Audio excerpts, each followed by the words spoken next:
Agus Ririmase Novan Lim akui kemenangan pasangan Beta.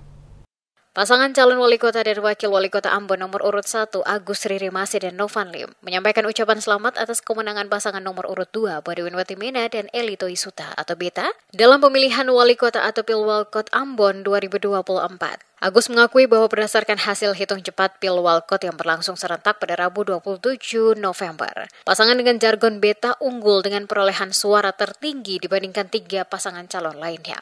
Hasil hitung cepat dari lembaga survei Maleo Institute menunjukkan pasangan Badewin Eli memimpin dengan 40,98% suara. Posisi kedua ditempati pasangan Yance Weno Bakri Asatri 34,73%, diikuti oleh pasangan Agus Novan 19,88%. Sementara itu pasangan Tadi Salam Pesi Emil Luhukai berada di urutan terakhir dengan perolehan 4,41%. Dalam video berdurasi 1 menit 57 detik yang diterima Demas Media Group, Agus Ririmase yang juga mantan sekretaris Kota Ambon bersama Novan Lim menyampaikan selamat kepada pasangan Badewin Watimena dan Eli Toisuta atas kemenangan tersebut. Agus juga berterima kasih kepada seluruh masyarakat Ambon yang telah memberikan kepercayaan dan suaranya kepada dirinya dan Novan. Pada kesempatan yang sama, Agus mengajak semua pihak, khususnya pendukung Aman, untuk menerima hasil hitung cepat ini dengan lapang dada serta mendukung penuh pemerintahan pasangan terpilih Badewin Eli.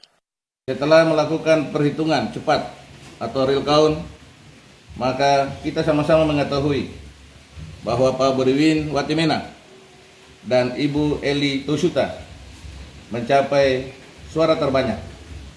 Oleh karena itu, saya dan Pak Novan ingin menyampaikan selamat kepada Pak Badewin Watimena dan Ibu Eli Toisuta. Masyarakat Kota Ambon sangat mengharapkan agar kedua tokoh ini dapat memimpin Kota Ambon 5 tahun ke depan